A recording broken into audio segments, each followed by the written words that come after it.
Welcome back to the Unanimous Decision Podcast. I am your host, DPalm. Follow me on Twitter at DPalm66. Follow the show on Twitter at UDPod. Follow the entire MTR Network on at the MTR Network. Excuse me. We're here. It's the end of another week of sports, and I'm not going to go through the whole preamble today because if you're hearing me now, you probably heard me also on Insanity Check this week. You probably heard me on Super Tuesday Recap, and you've also heard my guest. I say guest, but I don't know what it's called. You're not a guest, Kriss. You're just kind of this family that swings by sometimes. I'm just here. Yeah, I'm just the dude.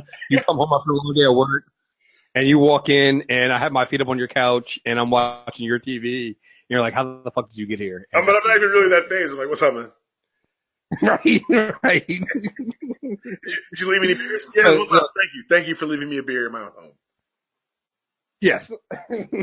Yo, this is the end of a gauntlet I've been running of podcasts every day this week, so I'm happy to be here, yo. How I'm happy to be here for some. You say what? Is it easier to be on the recording side or on the guest side? Oh, the guest side completely. Because I think we did 3 hours with the nerd. So the only two times I didn't do a show myself that I was recording was Friday with the nerd off with Rod, and today with you. And today, because we literally just like 30 minutes ago finished the Super Tuesday recap, I'm actually still have my same setup. I'm in the office. I got the mic and everything set up this way. But when I did Rod and when I do the nerd off and anybody else, I do my phone. So it's like I'm able to do everything else. I'm like, oh no, it's like, oh, so this was, oh, and then when the show's over with, I have to edit it. You have to think about it again. Like, I wonder when that's going up. Right. Yeah, isn't that interesting? Yeah, whenever you decide to put it up. That's on you now. Yeah. So yeah, no, it's so much better to not have to be in charge of it. But yeah, man, no, it's good. I'm glad to be here on this one, and I'm glad that this is the final show, and that by 1 o'clock today, I'm completely done with everything. That's wild, man. So thank you for coming on. But if you guys know me, you know Kriss. You know you can find him at Sanity Check. You can find him all the Super Tuesday podcasts. Everything we do MTR has Kriss's hands on it. And when you get mad at the UDPod images, those are me being ain't shit. Everything else, when the images are ain't shit, that's Kriss. I want to make that very clear. Most time the images are not. The images are probably the least ain't shit thing I do, though. What was the title of this week's Insanity Report? I mean, that wasn't. I mean, I said the images. I said the images. I didn't say the title. The title is called "Welcome Black, Michael Steele." Okay. You can't. Okay, yeah. So I'm listening to you fail at saying it. If you had any idea how giddy I got, because I had a completely different name for the show. It was very boring and just okay, whatever. And then I got giddy thinking about, oh my God, we can say "Welcome Black, Michael Steele." And I wanted to text you, but I thought it would be better if you just found out. Well, if you want to hear about how I feel about everything outside of sports, check out the Insanity Check this week. We had a lot of fun. I know taking next week off, but coming up, 600. How's it feel? Oh, man. I still can't believe. I mean, it's kind of weird to say that 600 is a big show for us for one show because at this point, we do so many. We probably do 600 shows across the network now in a year. I mean, just between the shows we review, but the Insanity Check was the show that started it all. And to think that we're going to have 600 numbered of those over the last 10 years, wow! It's going to be a lot. I can't believe we're going to have Rod, Karen, and I'm on other podcasters that have basically been there with me for almost since the beginning. And shoot, I'm actually heading over after we do this. I'm heading over to Rice's house to chill with some friends. I might even ask Rice if she wants to come on and join us and make it 4 people. So I don't know what we're going to do, but it's. I still can't believe it. 600 shows. Wow. Have you gone back and listened to like the early ones?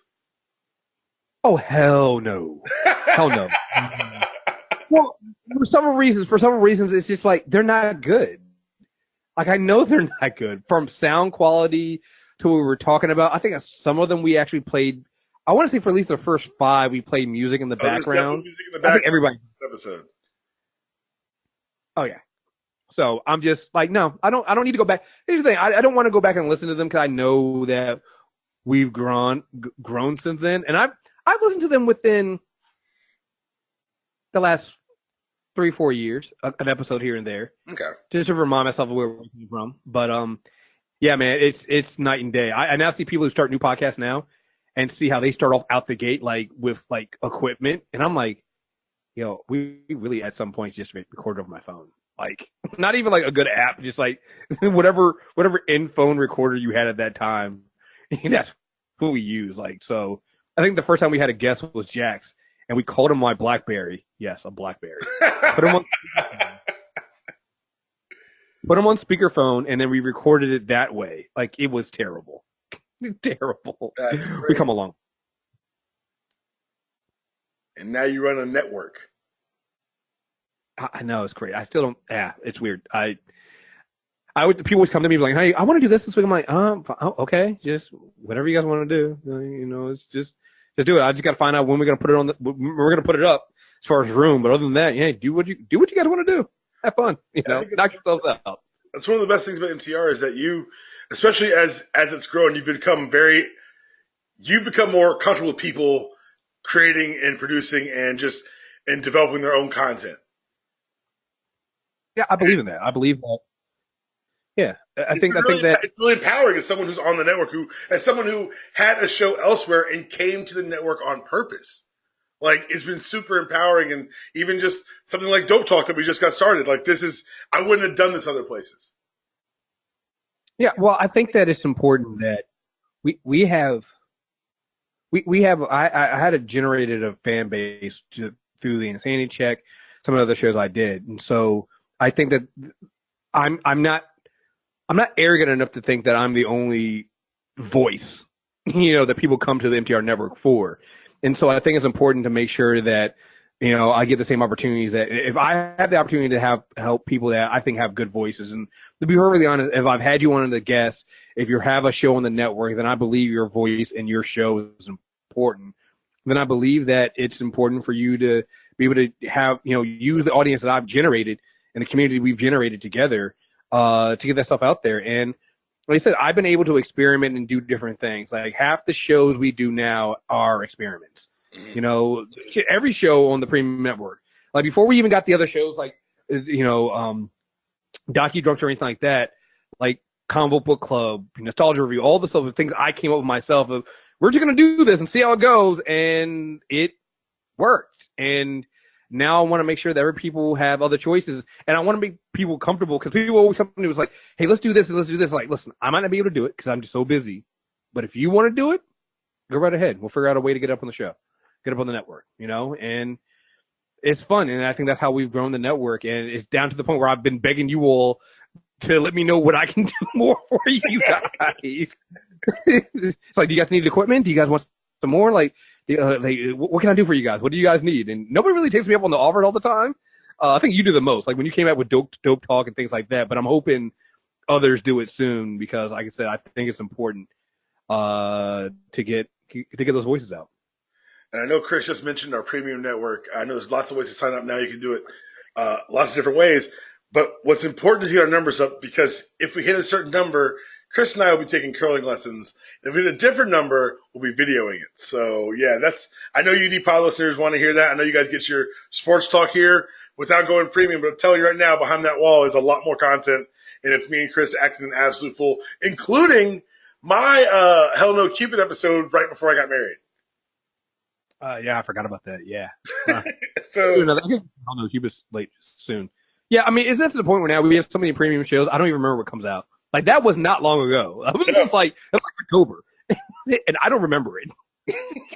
We do a lot of content, and like you said, the paywall is a great place. You can see us kind of experiment and try new things, and things that we obviously will bring forward to the free network, but premium is where you can see kind of where everything's built and everything happens.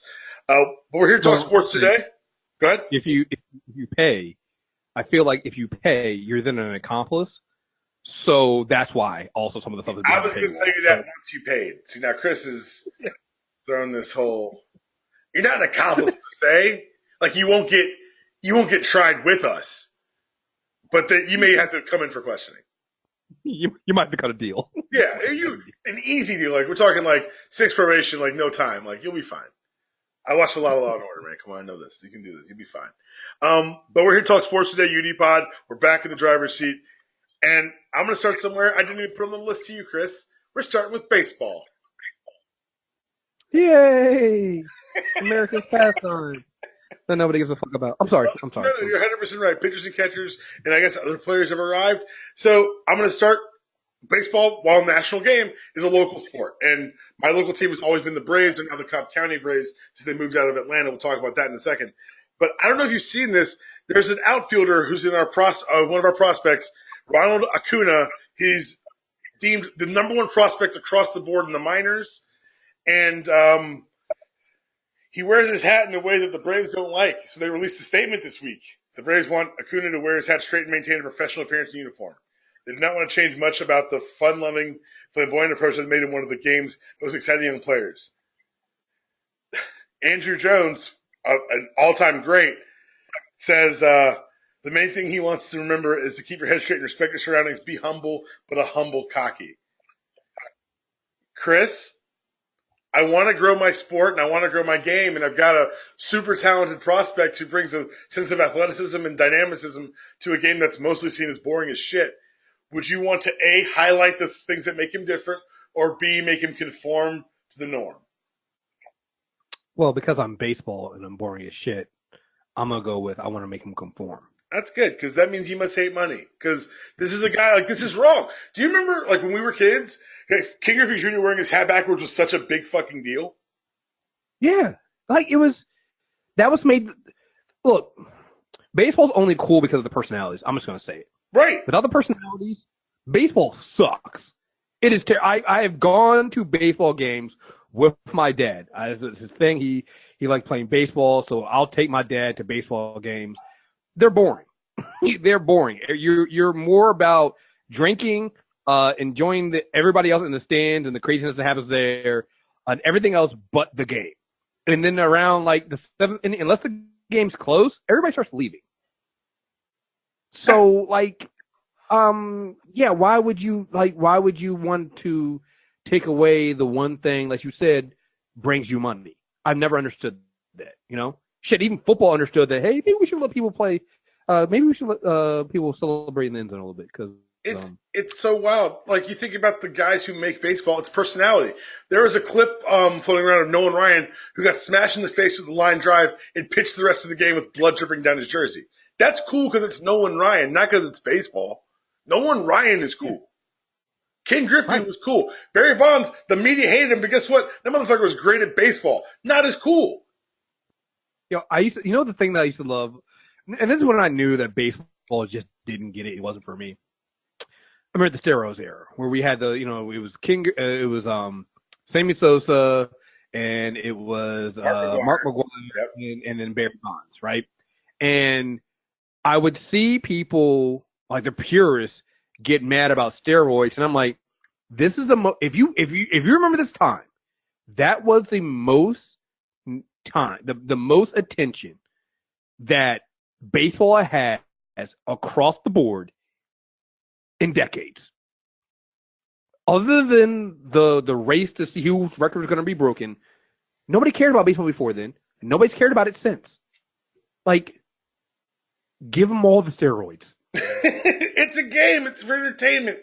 Like, even if, like, it's so wild. The steroid thing is, and the best part about the Barry Bonds debate, I say, quote unquote, he was the best player of all time before steroids. Exactly. Pure numbers, he's the best baseball player of all time. It's terrifying. It's like people who argue that Andrew Jones isn't the best defensive center fielder of all time. The gaps, it's not even close. Like, the next rated one, I think, is almost 200 points lower than Andrew Jones. It's another argument I got into this week. But it's baseball. Part of me wants to survive because I like drinking outside. I like drinking outside while sports are happening. Yo, listen, drinking outside in the stadium with baseball is like the greatest. Like, I'll never watch baseball on television, but if you're like, let's go to a minor league, I'm like, let's go. I'm already in the car. When are we leaving? Listen, baseball next to MMA is the only live sport I'll go to. I don't even like going to, like, I'll go to basketball, but only if it's like in like a suite somewhere where they're serving food and I'm not watching the fucking game, right? but baseball and MMA are the only two live sporting events I go to that I enjoy. Like football seems miserable. Football's miserable live unless you're at the national title game and you're in really, really, really good seats. Right. But you're right. You got really, really good.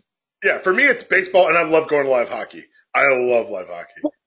Okay, well, you know what? I've never been to a hockey game, but I've actually quietly I watched. I'm like, it feels like the hockey games are like live. No, it feels like they're fun. Right. They seem like they're fucking live. It's so much fun. Right. Well, and the thing about baseball is what kills me about like the fact that they don't take advantage of this is it's really accessible to go to a baseball game. Compared to all the other sports, I got my dad it was his birthday, and we got really, really good fucking seats to watch this game. I mean, we were like right behind the plate, like we were down there, and it didn't cost me an arm and a leg to do that. And I'm like, yeah, guys, like if you made it more about the personalities, like you'd get me to go to more games because it's easy. The live experience is amazing. You know, it's just like the atmosphere of it all is there. So I don't know, man. I want them to do better.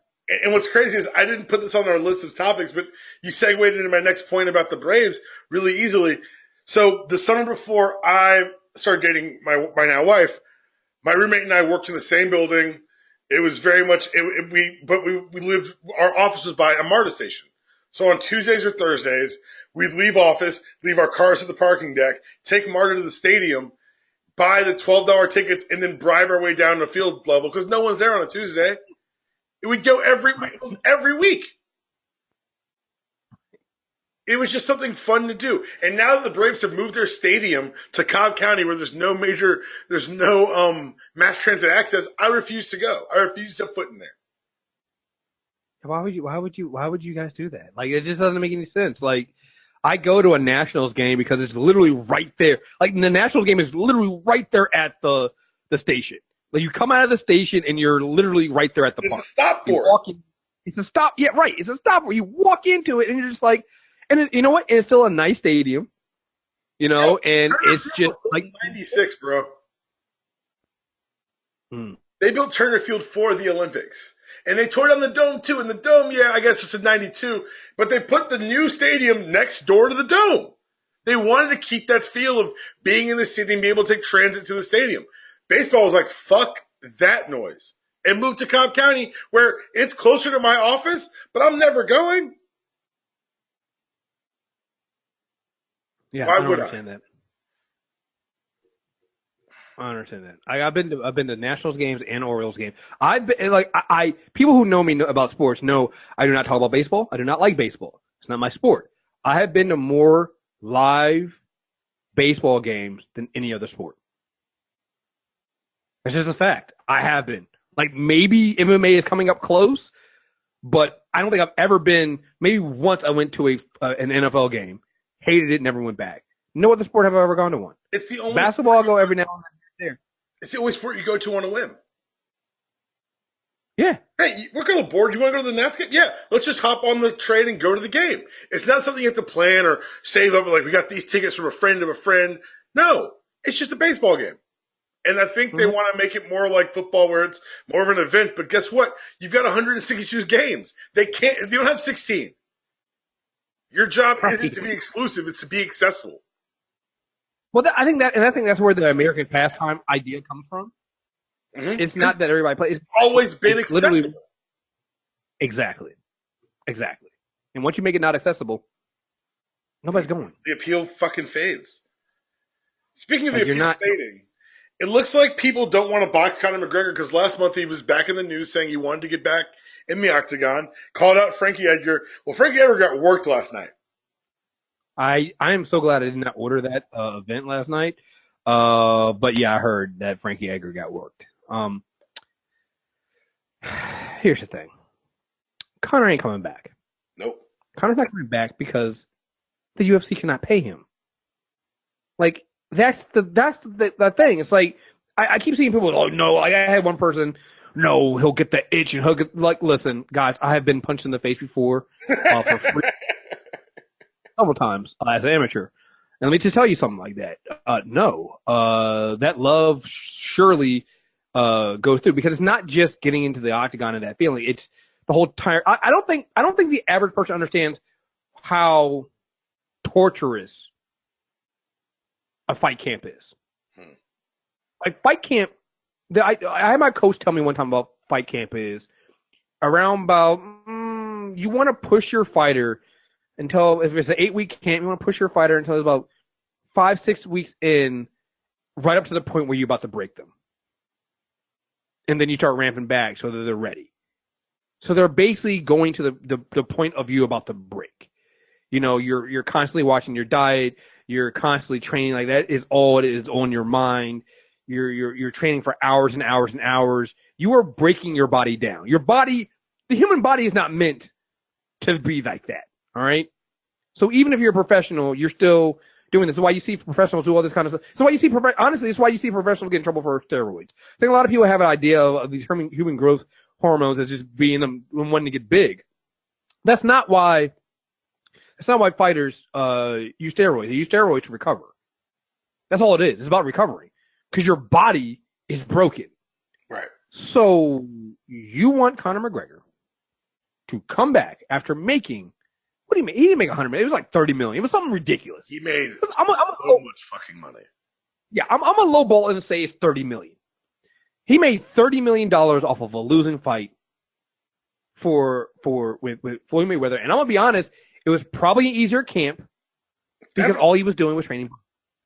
You weren't worried about doing, because here's the other thing. Like, people think grappling and jiu-jitsu. Listen, that shit can be almost more tiring than stand-up, because you have another person laying on top. Like, it is, like, you know, you did wrestling, you know, like, this shit is like, it's a grind. It sucks. So you want this guy to come back. And in training camp, you are set up to lose those. I always see people go about, somebody got knocked out in training camp, or they got knocked out in sparring, and they got worked in sparring camp. It's like, yeah, but here's the thing. What you don't know about that is that person, that might have been the 5th fighter he's trained with in like an hour. Right. The 5th fresh body. That's what they keep doing. They'll bring in fresh bodies as you've already like worked out for like an hour and a half. Then you go to spar. You're constantly sparring. You get no breaks, but they keep bringing in fresh bodies. Because so it's the like point is to train your body to do what it's supposed to do when it's exhausted.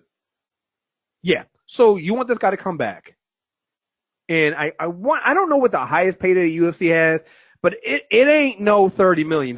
So I looked it up. The terms of the contract, he was guaranteed 30 before any other outside revenue streams. It's believed he cleared around $100 million for that fight. Conor is not that. UFC don't have $100 million to give him. They don't. Exactly. Not a UFC fight is going to pay him that much money. That doesn't exist. Well, the only fight that might be if it is Floyd Mayweather somehow was stupid enough to actually do an MMA fight. Like, that's it. That's the only way to get Conor back in there. Yep. Because that's the only, and then again, that's not going to be a UFC fight. That's probably going to be a joint promotion because UFC don't got that fucking money. Like, that's the only way this happens. And it goes back to show you why, one, the UFC was stupid when they were promoting that fight, that they didn't do a joint card and also get MMA up there as well. Stupid. I would have been like, listen, we'll do this. We're also going to have MMA fights on this card. You're going to have boxing matches on this card. We're going to make sure we get something out of it too. They got nothing out of this. Nothing. Now you have a UFC, I'm putting this in quotes, champion who has never defended his belt. Ever. Never. Conor McGregor has never defended a UFC championship belt. He had 2 of them. A lightweight one, I believe the featherweight belt. I don't know if they've given them both away yet, or they're still calling them interim champs, but he's never lost those belts. So what do you do? Like, you're not going to be able to pay. You're not going to be able to pay him when he needs to take on someone like Max Holloway. I can't remember who the lightweight champion is right now. So why would he ever come fucking back? Like, this is a question that nobody's ever been able to answer to me outside of the gut. Loves the game. He loves the game, and fuck that. No one loves anything that much. Fuck that. What the fuck? He probably cleared $100 million. Why? For one night. unless they're going to give him half ownership in the UFC, why the fuck? Give him, I mean, the deal, the only way, here's the thing I say. I never want to say never after I saw what Disney did with trying to buy Fox, buying Fox. I never want to say never at this point. So I'll give you the scenario it has to be. The UFC has to give Conor McGregor part ownership. They have to give him some kind of continual revenue stream where he's going to make more money outside of what that paycheck's going to be, that upfront paycheck. If they don't, he's not coming back. He has to have some kind of ownership, some kind of deal with them that guarantees him money over time. Yep. If they give him that, then he'll come back because then at that point he's already fucking won. No matter what fucking happens to him, he's set. He can come back, he can lose, he can win. It's fine, whatever. But right now, I don't mind hearing any of that. Right now, all I'm hearing from is MMA fans who got worked and Dana White who got worked trying to tell us that it's the love of the fucking game. And I'm here to tell you, Dana White, you're smarter than that. You fucking know better. No one's ever loved any game that much. Ever. Never. And they never will. Never. Things I used to do for the love of the game. So in another lifetime, I was a sports agent. And as such, I had to attend the NFL Combine in Indianapolis. Now, I know many of you listening probably watch the Combine coverage on NFL Network, wherever it's carried now. It's the dumbest week of the year.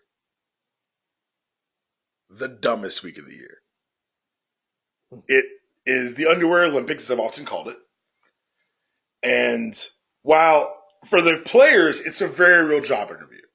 You're getting your measurables on papers before any other team has seen you individually. It's your opening salvo in the attempt to break into the NFL. But for, I don't know, the reporters who cover it, who sit outside the agent meeting because it's the only time every agent has to be in one place. Fun fact about the NFL, there are more registered agents active who pay dues than there are NFL football players. There are more registered agents than there are football players. That should tell you something. It's an NFL convention, and I don't know, Kriss, have you ever watched this kind of stuff? I had to for a point. I'm going to be honest. It was my job, and I guess I convinced myself how much I liked it and how interesting it was, but removed, I don't get it.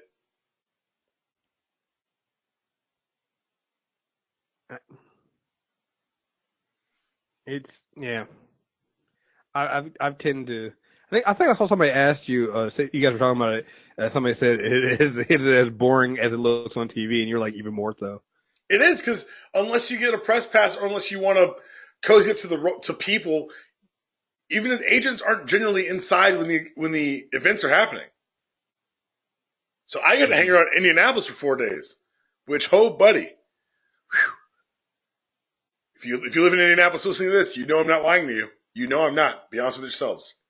Your city's boring.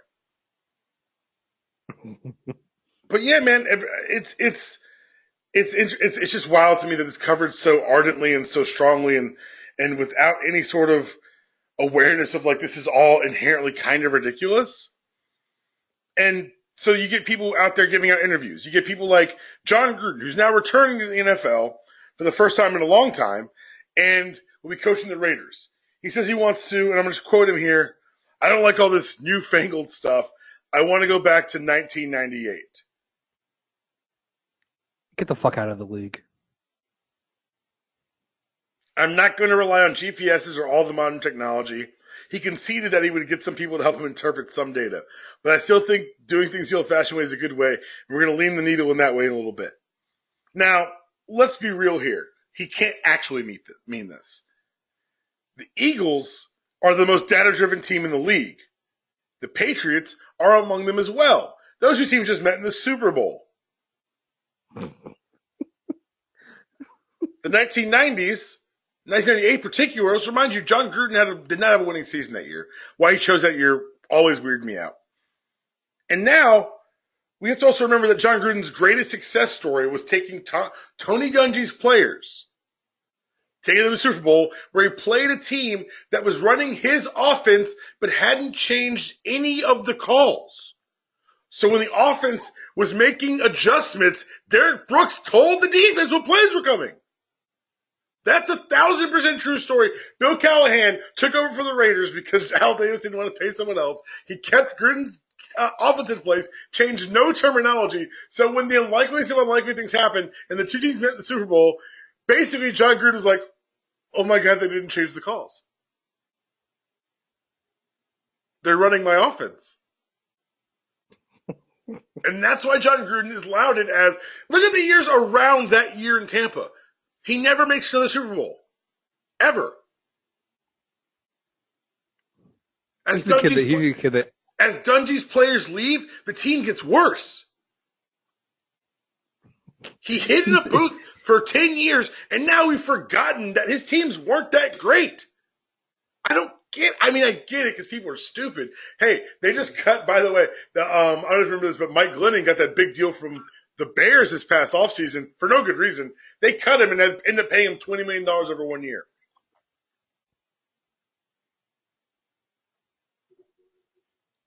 Football's dumb sometimes. Sometimes. A lot. Football's dumb a lot. It's a really good point. Football being dumb continues because quarterback Lamar Jackson, you remember him. He won the Heisman 2 years ago and is touted as one of the best quarterbacks in the nation.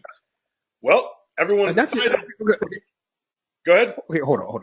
Because he won the Heisman 2 years ago, or what was it, a year and a half ago, or whatever. He was still fucking amazing last year. Oh, he had a wasn't even the running.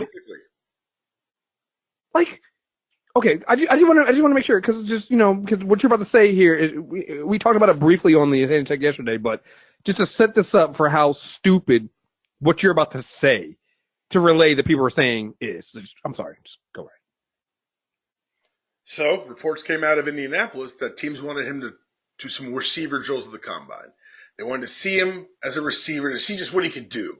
Ian Rappaport, who's either the dumbest person alive or bought and paid for mouthpiece for the league, reported that it's not unusual to see players take different position reps. Meanwhile, he said running backs have taken receiver reps and linebackers or DNs have taken linebacker reps, not discounting the fact that receivers running backs often are asked to split out and run receiver routes, or that linebackers or defensive ends can be asked to play linebacker in a 3-4 system. Those things make sense. It's like asking Nick Chubb to go punt. That's the effect which you've asked this quarterback to do. Did they ask you to Baker Mayfield? No. Did they ask you to go ahead? Well, to be fair, judging off the last Super Bowl, knowing that the tide of the game changed, or one quarterback dropping a pass, and one quarterback catching it in the end zone, at least you could have gone that route, right? At least you could have said that dumb shit. It's still fucking dumb, right? At least you could have said that. That's for all the quarterbacks to go. All quarterbacks on receiver drills. But for you to point out Lamar Jackson, because he's quote unquote a mobile quarterback, and the best thing I've seen is people like to say, they get hurt more often. And our boy Felder, friend of the show, he said enough. You do realize that being mobile as a quarterback means you avoid a lot of big hits. And that you know how to get hit so that when you're in the open field, you know when to slide and get out of bounds. You're not foreign to getting hit. That means you're better able to avoid it. No one seems to be pointing this out. So, everyone who wants to use the quote-unquote mobile quarterback as a smoke screen for saying black, your lies are lies, and people are finally calling you out. I've seen enough reporters pushing back on the narrative, and what's more is Lamar Jackson pushed back on his own way. He refused to run the 40-yard dash. He refused to do anything besides throw at the combine. He took a stance and I'm a quarterback. And God bless him for it. Good for him. I mean, we talked about this yesterday, but it's so funny. We talked about yesterday, cause I was talking about the Oscars and then you brought this and it's just it's the same story every time. And they bring this up you would think that they would try to hide it each year, but every year there is a good to great black quarterback. Something like this comes up. It's either they're not smart enough, they're not accurate enough, they run too much. It's over and over and over again. And they say, oh well, there's a sharp drop off when they get into the league and what they can do. And I'm like, okay, let's see. You had Cam Newton. You had Colin Kaepernick, Well, and just look at the very lies they use against him. He's too short. He's taller than Baker Mayfield, who won the Heisman this year, who I actually love. I love Baker Mayfield. I think he's just. Drew Brees. Oh, how tall is Drew Brees? Hey, how about this? Let's keep it racial. How short is Russell fucking Wilson? Right. You have Russell Wilson. You have all these quarterbacks that do well. He's 6'2". That's the threshold for the accepted understanding of what a quarterback needs to be. He's 6'2". He's not short. That's a lie. Accuracy, he's more accurate than Josh Allen. Everything falls apart when you look at it outside of the vacuum of, well, of course you say that he's a black quarterback. Everything. Wait, you said how tall is he? Wait. He's 6'2". How tall? He's taller than Baker Mayfield. Motherfucker, he's the same height as Aaron Rodgers. Yeah, nigga. See, I told you. Like, if you start to look at this shit. What are we talking about? He's the same fucking height as Aaron fucking Rodgers. Are you? This also calls to mind a reminder that moving someone to receiver, I'm using air quotes, is not as easy as it fucking sounds. First of all, you're discounting how hard these receivers have worked to get where they are. The idea that you can just plug and play someone because they might be athletic at receiver is disgusting. It doesn't work out. I believe the Washington Rachel Slurs brought in a wide receiver who used to play quarterback. How'd that go this year? Great. False. 20 balls in 9 active games. That's how much he caught. It's less than 2. That's a little over 2 a game. It wasn't good. It's hard to do this thing. The asking you to move to receiver, is not some automatic thing. And if we're gonna do it, why isn't Josh Allen practicing with the tight ends? I want to see how he gets off the line on the 3-point stance. If we're gonna ask Lamar Jackson to go play wide receiver. Oh, and by the way, go ahead and slap all the other tight ends in the face by even suggesting it as well. It's lazy and it's racist, and I'm glad to see it getting called out more and more this offseason. Like it's because the pushback has been vocal and loud enough that I was like, I may not have to say this on the show, but I really kind of wanted to. You live in the area where the Washington Rachel Slurs are based out of, and I got to ask you this. You've lived around it. You've seen it closely. Why is there such a market for Kirk Cousins? So to understand what goes on with the Washington Redskins, I haven't really been paying attention. And the reason why I haven't paid attention is because it's the same thing every time. We're stupid. As Washington area sports fans, they have hope. They're stupid, and for some reason they think that this is the answer, and it's not. I don't know. It just doesn't make any sense to me. To me, I've been from a distance watching the Kirk Cousins thing go down because I was watching. I'm like, you guys know this is not.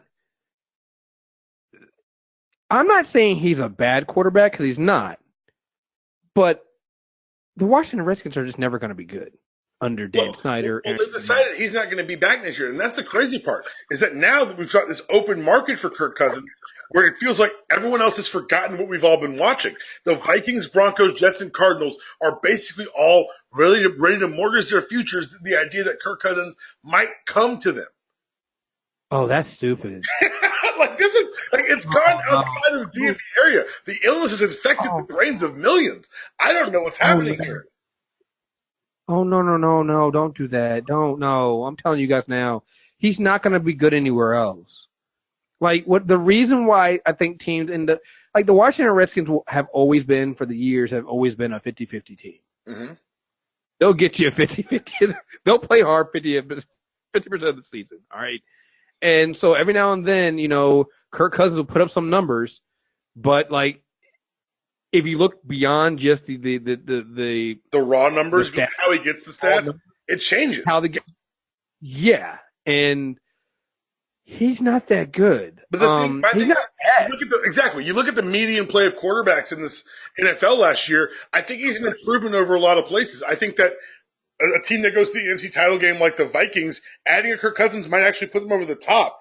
But for teams like the Jets and the Broncos, guys, it's really time to talk about what you are. It's a wrap, kiddos. That window's closed. Is that, and also you don't want to give too much for Kirk Cousins. Like, can he do well somewhere else? Like you said, I think Vikings, I can see that. But you don't want to overspend. But again, here's another reason why you wonder why you don't want to overspend, because you're dealing with the Washington racial slurs, which means you can get them from half the price that you're actually trying to sell. Like, they're stupid enough to give them up easy. So don't sell the farm. You might be able to sell the barn and still get them. So just saying, like, be smart about it, because here's the thing: the Washington racial slurs are desperate. Yeah, they are. They never want to be. Cause here's the thing: they never want to be the worst team in the league, but they know they keep it right there in the middle. That they'll keep the fan base happy enough so they won't go all. You won't get people showing up like the Lions fans did those years with paper bags over their heads. That's actually Saints fans every year. It's part of the uniform. True. But you can do it that way. So yeah. Now, like I said, I've gotten to the point where people say, "Hey, you're from the area where the Washington racial slurs are, that football team." I'm like, "What's going on with them?" And I'm like, "What football team?" Because they're not even a disappointment at this point. It's just like the season. Oh, something happens in the off season. Something happens around this area, and you got to bring me back on around like when camp starts back up. Gotcha. I'm gonna pay attention, and I'm gonna hit you up, and I'm gonna tell you. I'm like, listen, they're saying this, this, and this. They're really believing, and they're gonna do great in the preseason.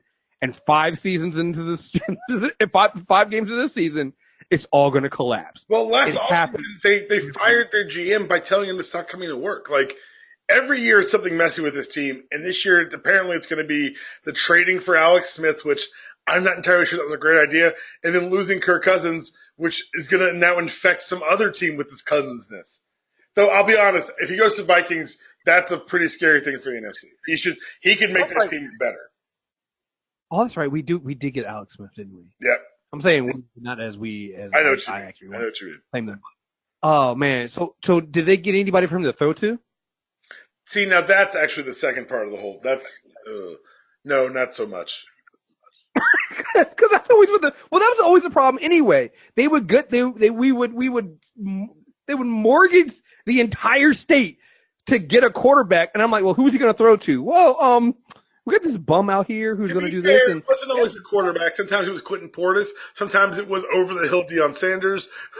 Like, to be fair, it was always a quarterback. No, but the last few years it's been like, because that was the thing with they've been spinning a franchise tag on Kirk freaking Cousins. Yeah. So it's like with Archie, with Griffin, they were like, oh yeah, it's him. I'm like, but who's he throwing to? Oh well, we're gonna figure that out on the fly. Someone's gonna develop. And I do think they've gotten a few better people than they had before, but it's still not. They don't have an elite receiving core, and I'll give you this: we used to at least have, like, when they got rid of Morris, I was like, what the fuck are you guys doing? Like, he's the best. He's the only thing that's making you guys look good. You have a good running back. Yep. Start there. You have a good running back. Get your quarter. And look, I hated Kirk Cousins because of how he got to where he was, but literally having Arthur G be like he was sabotaged. Right. Let's call it what it is. Yeah. He was sabotaged and he was forced to lose. So I didn't like Kirk Cousins coming in there, but I'm like, fine, you're going to stick with Kirk Cousins. All right, get him a receiving core and build an offense around him, and they never fucking did it. And so what happens is the same thing that always happens here is they do a couple things here and there, and then next thing you know, it all falls apart within a season, and it's like seasons, like changing of the seasons, going from fall to winter. It's just, the Redskins are falling apart again. No, of course. I love talking to people about the Redskins because no one's ever neutral. It's always like, oh, they're just because you find the truthers. I've a couple friends who are Washington racial slurs truthers who don't like me calling them that, but it's true. Like they really do believe every year that things are going to be different this time. And you're right. You've seen it way up close. It's never different. Well, you know what it is, and this is why, because I grew up in a Redskin household, and I grew up with, especially in the city, you have you do have championships. You have, Doug Williams. You have Super Bowls. So you have this core of people. Like, I'm always weirded out when I see new Redskins fans, but like, I get why the older ones are there. They're pining for what could be and what used to be, but all that was before Dan signed about the team. Ever since Dan signed about the team, it's gone downhill from there, and he has done himself no fucking favors in getting you to feel anything about it. And so, like, I try to tell people, like, listen, I'll care about them. One, when they change the fucking name, that doesn't help. And then two, when the ownership, because even if you find people who really believe that this is their year, they'll all tell you that Dan Snyder is a fucking problem. He has always been the fucking problem. Right. And so until he's gone, I tell people, like, I'm telling you right now, the first time that Dan Snyder finally sells the team and he's gone and they actually have new management and the team is fully committed to changing around, I'll actually believe it. Because I do believe that the talent is there. They remind me of the Washington Wizards. The talent is there. You can do it, but it's just something it's like something in the atmosphere. It's like a curse. They just fall apart. Like, I'll watch them, like, people are like, oh, the Skins are 4-1, they're going, and I'm like, okay, it's about that time. So give it 2 more games, and the collapse will come. And then they'll lose a game they're supposed to win. They'll fall down the division, and they'll never recover. And that's what happens every fucking season. Every season. So yeah, it is what it is. All right, so we sit here today recording on March 4th. We're on the cusp of March Madness, but the focus is not on college basketball, as it never should be. It's actually on the FBI investigation that indicates at least 20 Division I basketball programs and at least 25 current and former players could be in violation of NCAA rules. This is a story that's starting to dominate kind of the news cycle and trying to maybe change the conversation around amateurism and hopefully push the NCAA to recognizing that maybe, just maybe, you should pay the people who are generating all your money. We'll get there. We'll get there. What's interesting is that Mark Emmert has already come out and said, well, paying the players is not an option. Which I think is very funny. We'll talk about some of the intricacies of it in a second, but I do want to talk about Sean Miller, the coach at Arizona. So the coach at Arizona was accused of talking about on a phone call paying a player $100,000. The timeline in the original report had the phone call occurring at the wrong time. ESPN re-reported it, fixed their correction, but now Sean Miller is coming out and saying, I never gave anyone money, which is notably not what he's been accused of doing. I didn't have sex with that woman. I'm not currently having sex with that woman. That'd be disrespectful. I'm in a room talking to you. What a silly question. Does ESPN's having to fix the reporting change the spirit of what happened? I don't think Sean Miller's in the clear. I think Arizona basketball, who had an assistant coach arrested in the first wave of arrests in September for providing impermissible benefits, well, without getting into larger discussion on whether giving players money should be illegal, Sean Miller, you got to go, right? Like, this is your defense of they were wrong about the date isn't good enough. Yeah, that skit that Dave Chappelle did when he was talking about he was in the courtroom and he was asked about somebody. He was like, "Oh, that nigga did it." Oh yeah, yeah. Oh, that nigga did it. Like, yeah, come on, guys. Like, this is not I'm on one hand, I'm very sympathetic because of, like, I believe it's fucking ridiculous that some of these rules are exactly there. But, like, it is the rule and you did it. So yeah, you gotta go. I don't want to see you go, but you gotta go because you did that shit. And yeah, I got nothing else, man. All right. So we've got 2 more NCAA trash stories and we're going to start overseas. We all remember LiAngelo Ball, Cody Riley, Jalen Hill of the UCLA Bruins were arrested in China for shoplifting. The New York Times story ran on November 14th. It said, the headline, how Trump helped liberate UCLA knuckleheads from China. Well, ESPN released a report this week that, and I'm going to quote myself here, Trump didn't do shit. From the Times, and reads from the original Times report. Mr. Kelly said that Mr. Trump's intervention, as well as diplomatic efforts by State Department diplomats, led to the reduction of the charges to the equivalent of misdemeanors, as well as the release of the 3 players to their hotel, where they were placed under temporary house arrest. It was there that Mr. Kelly talked to Kriss Carlson, an associate athletic director at UCLA, and to the players on the phone the next day. Not so fast, my friend. A team source has revealed to ESPN the players were already checked into the hotel before the public discovered they were ever arrested. They were also not under house arrest. It was our decision to keep them in the hotel when the situation was resolved. The charges were dropped, they weren't reduced, and that happened 2 days before we heard from General Kelly. So, as I told you at the time that the president didn't do shit, guys, they weren't in China for fun. They were in China to show off UCLA's athletic prowess, to go with their academic reputation to rich Chinese kids or parents who want to send their kids to America for college. That's why they were there. All that money meant they were never, ever in real trouble. I'm sorry. Trump's arms aren't long enough to be in this fight. That UCLA money, the UCLA alumni base, no, they've got longer reach than Donald Trump. Yes, it was always ridiculous. And let's just say this again, and I hate saying it. LeVar Ball was right. Donald Trump didn't do shit to save his son. Fine, there. You were right, LeVar. Yes, let's leave it there. I gotta fight. Look at me siding. In the last 2 days on this airwaves, I've sided with Michael Steele and LeVar Ball. I need a shower.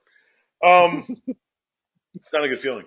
So, my last NCAA trash story is Jay Williams was a standout guard at Duke. He was the man. He was probably one of the best college players to come out, destroyed his knee in a motorcycle accident his first or second year in the league, and was relegated to being an announcer and commentator now. He suggested that the players who make the Final Four should boycott. They shouldn't come out on the floor. Aside from the fact that Jamel Hill was suspended for suggesting people boycott things that would affect their partners financially by ESPN, and Jay Williams was not so punished. A lot of people have been like, that's stupid and short-sighted and da-da-da-da. This is probably the only action that would ever really affect change in the NCAA. It's like a collective action by the players. It's in the NCAA's vested interest to have their media partners decry this idea. But I got to say, now that I've heard it out loud, I kind of want to see it happen. I mean, you can't play if the players don't play. The thing is, the only thing that worries me is that when the NFL had their work stoppage a couple of years ago, DirecTV said to the NFL, we'll pay you your rate even if there are no games.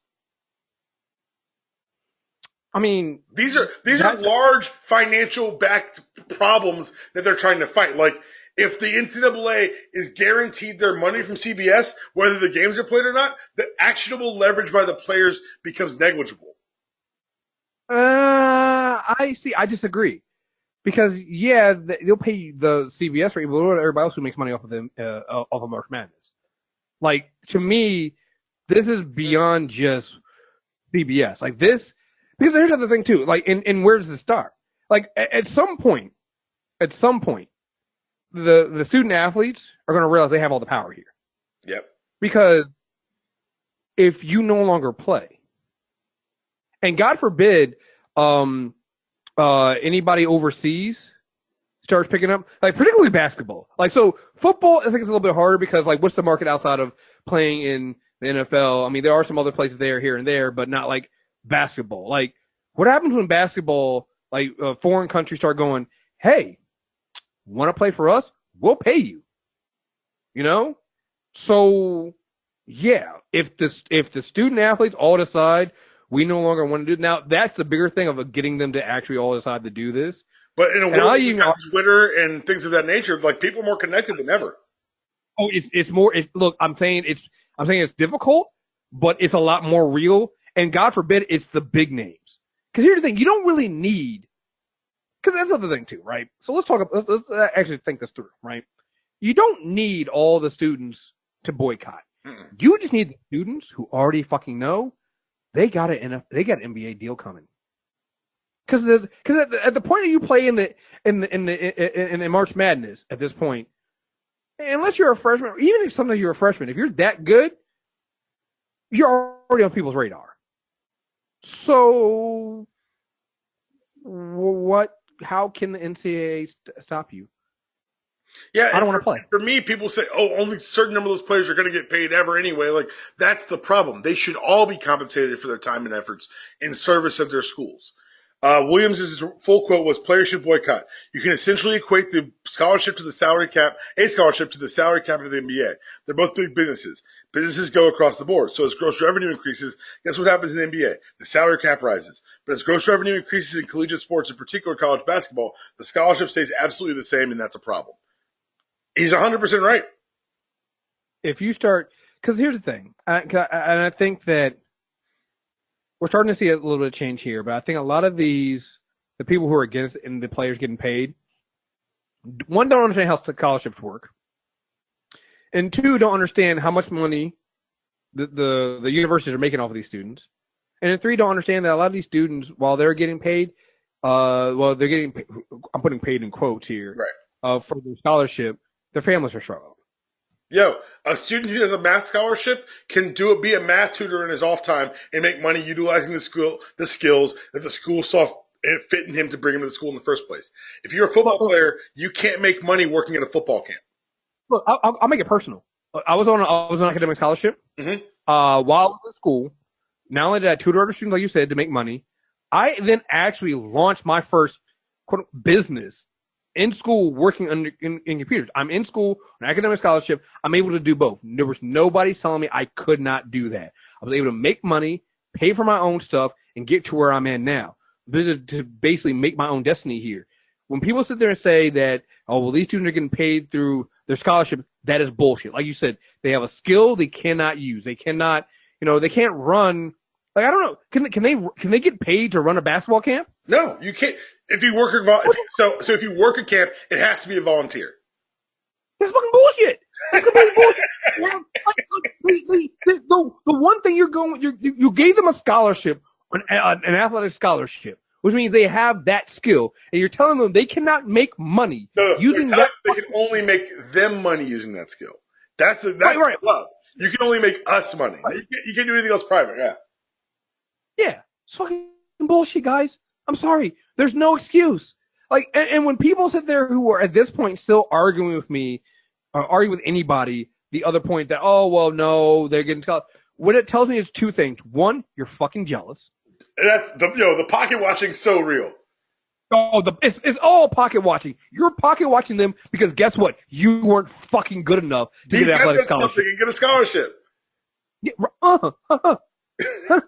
not my fault you have no fucking skill. I mean, let's keep it real. I mean, this is the thing that I was talking about yesterday when we were talking about policies, how we make it seem like there are two equal sides here. There's one side here that believes that a student on scholarship, regardless of whether it's athletic or academic, should be allowed to make money while in school for themselves using the skills that got them the scholarship. And then you have a bunch of jealous motherfuckers who don't know how to earn a fucking living, pocket watching what these students are doing. That's the two sides. There is no logical argument. Like you said, the minute you take the athletic part of that scholarship out, that student can do whatever the fuck they want. Exactly. It's the craziest shit in the world. Here's the thing. You bring up Jason Williams. Jason Williams was a fucking student athlete, a legit student athlete. This dude, didn't he graduate with 2 degrees? He was something ridiculous, that dude. He was smart as fuck. All right? And so on that side, I want to know how that works now, because I'm assuming he's on an athletic scholarship, but he's also really smart.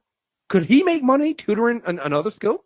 I don't think so. There are very strict limits on the things we could do. And obviously I wasn't at a big school like Duke, but there are limits on where we could be employed and who could employ us. But see, that's even more crazy. So here's a guy who, if he was not, I want to make this very clear. If he was not like a great basketball player, he probably would have been a doctor. All right. He would have been, he could not make money doing other things because of the rules. Like, do you see how ridiculous that is? That makes no fucking sense. Nobody else who isn't an athlete has those fucking rules. Nobody. I was on scholarship and I could do as much. I made so much fucking money outside of that. Nobody gave a fuck. And to sit there, it's fucking ridiculous. It's such bullshit. It is complete fucking bullshit. And when people at this part in 2018 are still arguing it, they're full of shit. You're pocket watching somebody else because you weren't good enough to do what they're doing. You're a horrible person. You're a horrible fucking person. It drives me fucking crazy. It drives me crazy. And then when you add in the fact that some of these students are literally struggling. You know, they're not asking for a lot of money because they're trying to rip the school, rip other people off. It's, hey, I want a car so I can drive around to help my mom out. Hey, you know, my parent, I'm in school, but my parents are fucking struggling. I would like to get a job so I can help. Like, this is not people out here balling out. And even if they were balling out, you got to think about it. Hey, listen, a lot of us were in college. We balled out. Where do you think we got credit card debt from, you fucking assholes?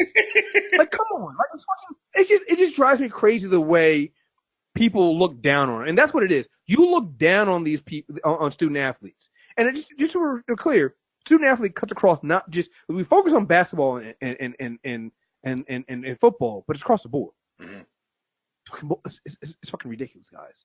They're making the school money and can't make anything for themselves. For the while, thankfully now they get checks for this, but for a while there, you were playing them NCAA football and basketball games on your fucking 360 or your PS4, and they were getting fucking paid for that shit. Kriss, I'm in 3 of the games, man. I eventually got a check, but once the lawsuit was passed and they said you got to pay these players, you know what EA Sports said? They stopped making the fucking game. Yeah. And not because it was a pay issue. I think EA Sports would have been happy to pay the players. The NCAA was like, absolutely fucking not. Yeah. It's fucking ridiculous. Like, when you sit there and think about it and break it all down and talk out all the points, talk out all the issues, nobody has ever come up with a legit reason why these athletes should not get paid. Oh, they're too young. It's too hard. Hey, you pay the coaches that much, I'm sure you could break some off for the players. Hey, maybe if you paid the coaches less, they wouldn't be out here breaking NCAA rules. Maybe if you created a legitimate way to pay the players, you don't need a black market. But I digress. Let's talk about the player who is paid, and obviously not enough, because he is the greatest basketball player of all time. Now, I'm going to get to LeBron James, but I do want to put something out here right now. Anthony Davis had an amazing February.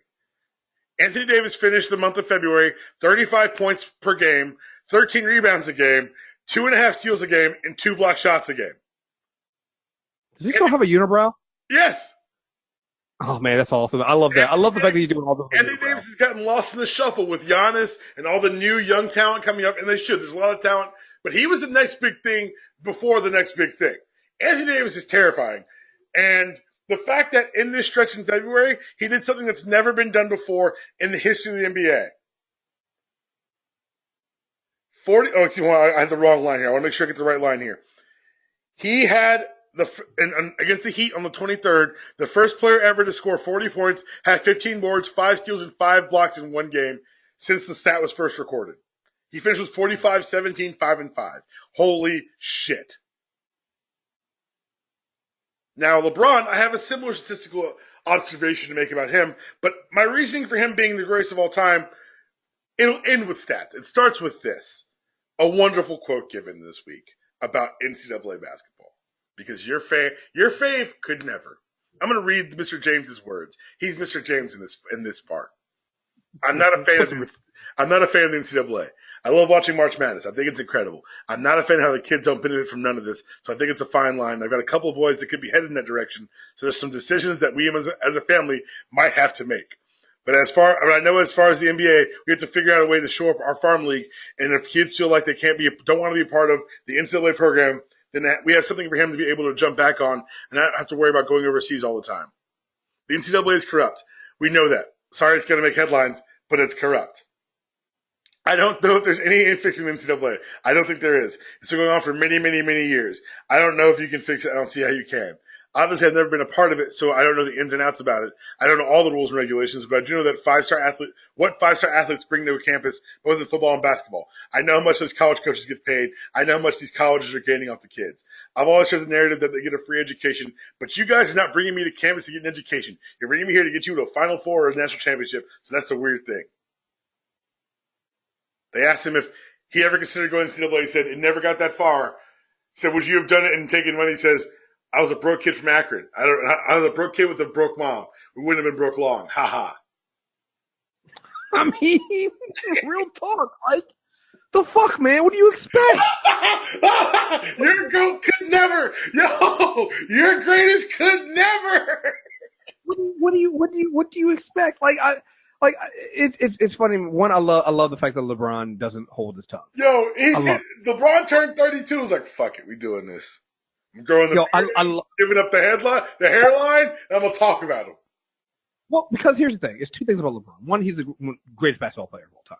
Yep. Two, he's a father. Yep. So I love the fact that he's personal about his own kids. And then three, he's a fucking leader. And he knows that where he goes, the rest of the league goes. Mm-hmm. So if LeBron says this shit, and it's basically, and I'm loving this because, listen, I grew up, I'm a Jordan guy. I love Jordan. I love watching. Are in the Jordan age bracket. Look, I love that. But LeBron is doing what people criticize Jordan for not doing. Mm-hmm. And you're seeing that Jordan was wrong. Like, Jordan could have made a change. He could have made a stance. He had the power to do it, and you're seeing LeBron do that. And I will say this, in defense of Jordan, that we didn't have the internet at that time. We didn't have not like this. We didn't have social media like this. And so LeBron is able to use these things and use the fact that, people fucking love this dude to do whatever he wants to do. And he's doing that, and he's 100% right. It's like, here's the thing that if the NCAA, because they're stupid, is not going to realize this.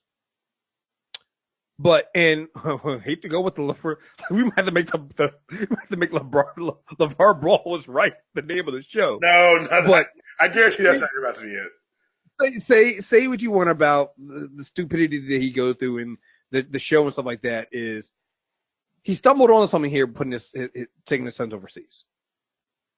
Because if his sons go overseas and can get paid, and then come back into the U.S. and play in the NBA, you then start having to, and like LeBron just said here, you guys keep making the scholarship argument. You didn't pay me to get a degree because name the degree that your favorite player has. Name it. Oh, you can't because you don't give a fuck about that. Exactly. Like I said, the only one that said that to me, you only care about the ones that stand out. Like I said, I remember Jason Williams because he was like a legit student athlete. Like, this is a guy who legit, like, I was like, fuck, like he's too smart as shit, right? But he stands out outside the norm. Exactly. And that's why. So you're not caring, and not saying that these other students couldn't be smart and couldn't do the same thing, but that's not your focus. You don't care about that. So what's going to happen is students are going to realize it's like, well, I'll just go overseas. I can go overseas, play, go to school then too, and then come back over here and play for the NBA. What do I need the NCAA for? Because that's the legit question is, what do you need to play in college for? If I'm going to play there, not get paid, not get the education I need. And like you said, I might not be able to make it in the NBA anyway. So I just like to think about it. If you don't make it in the NBA, you just got a degree. Nobody cares about your education at all. That's the other thing too. It's not like the coaches are grooming and hoping to groom the athletes who are not gonna make it. Oh, because when you're in high school or before, you're told that your greatest value is as an athlete. So that's the part of yourself you cultivate and develop. And once you stop being useful, the machine spits you out. So again, what happens when the students take the power back? What happens when the students realize that it's all a game and they're on the losing end and they can do without you and they cut the middleman out?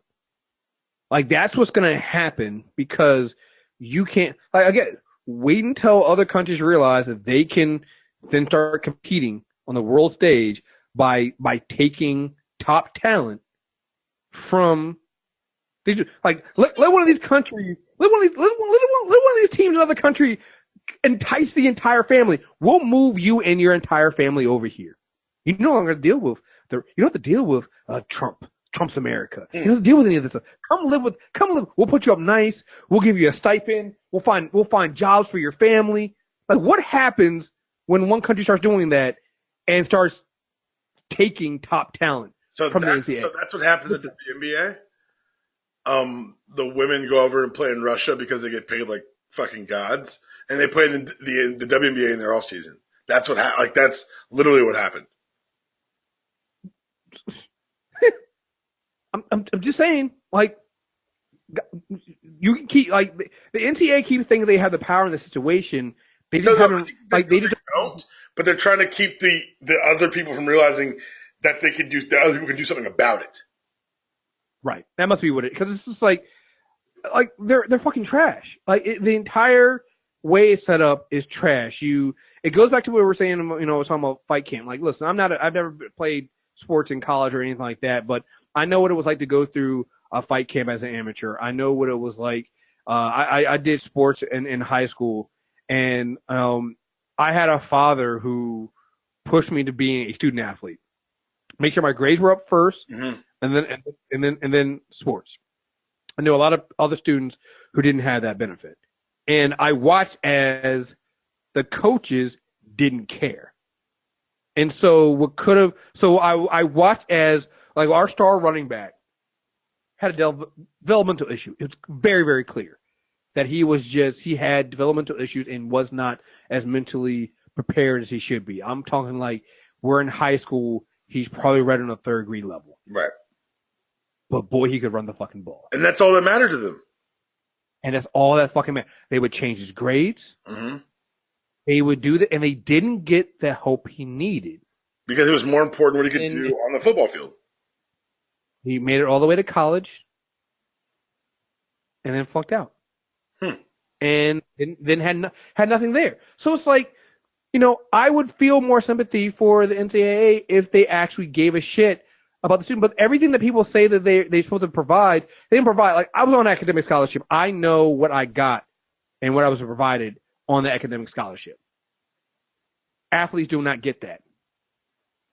They don't get that kind of support. They do get a good long-ass compliance meeting at the beginning of every year where you sign away your rights. My last point, and because, like we just talked about, that's the reason for me, LeBron James is the greatest of all time. But if you need numbers to back it up, he became the 7th member of the 30,000 point club in February.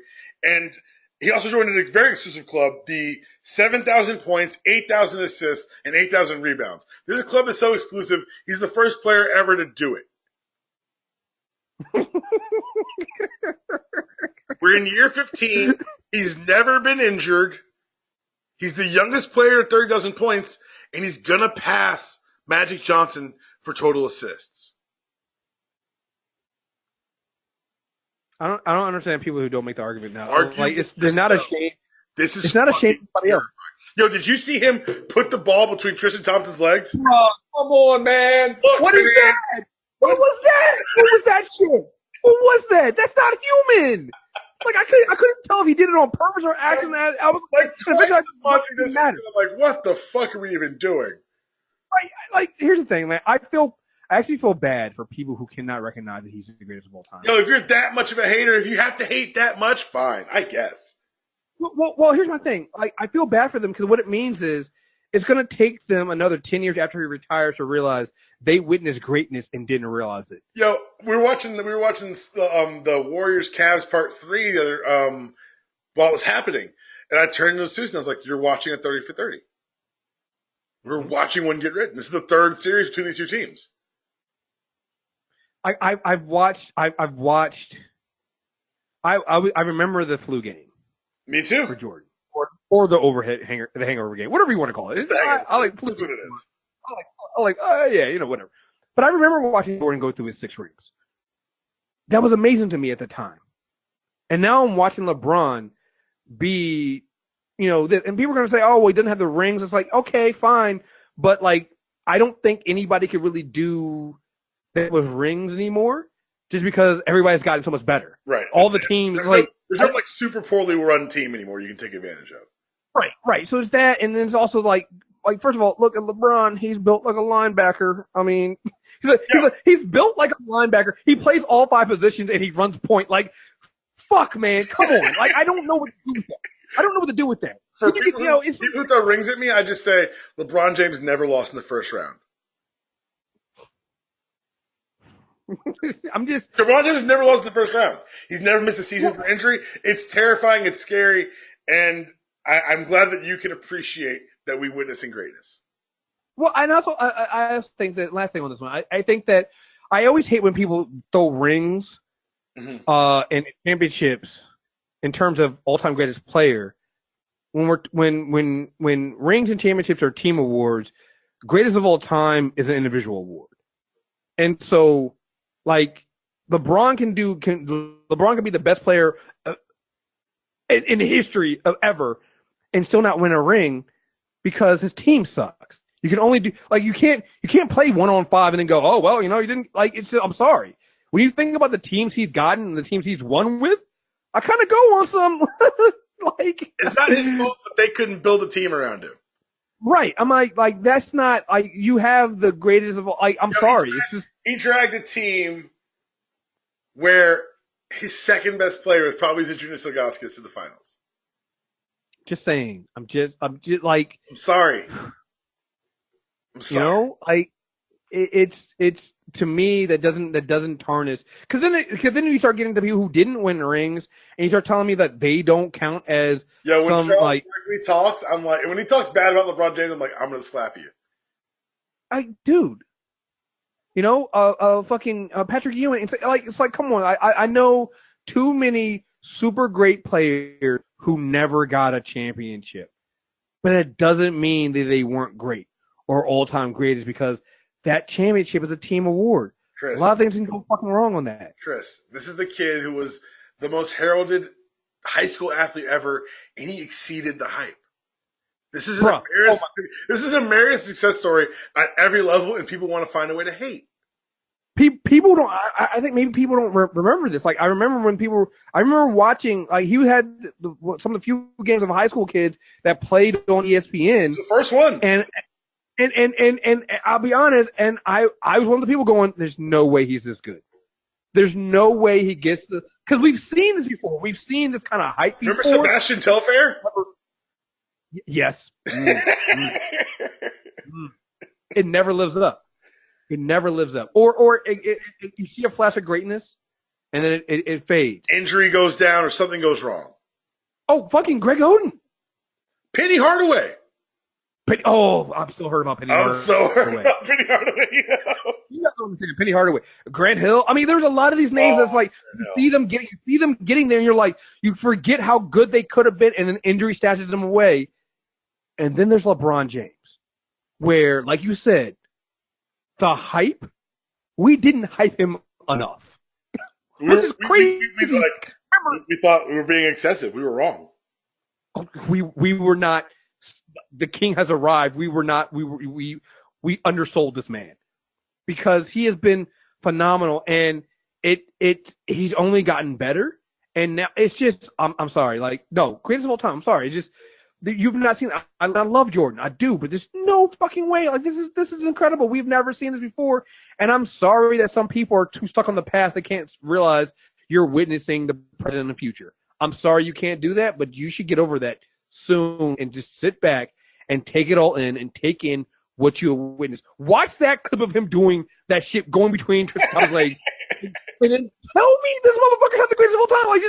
Cause it's not even like he thought about it. He just did it. And then when he did it, cause look, here's the thing. If I did something like that in the court, I would have stopped and be like, yo, did you just see that shit? Like I would have stopped myself. I wouldn't even score. He did it and kept going. Like it was fucking nothing. Yo, he said he didn't realize he did it until they showed him the highlight at halftime. Which is a lie. He's just saying that so we can all feel comfortable. He made through that shit. He's like, oh no, it was an accident. He's making us all feel more comfortable, that reminding us that he might actually be human, and he didn't want to reveal all his powers at once. That's what I believe. Kriss, man, thank you so much for doing this. Tell everyone where they can find you as if they don't fucking know already. Send a report on Twitter, and then MTR Network. You can get us all the stuff there. MTRnetwork.net. So, that's a good catch-all. It is. He gets everything you need. So there you got it. The end of the grind for Kriss. We applaud you for running the gauntlet last 7 days. Get some fucking rest. That was your show. This is your outro. See you guys next week.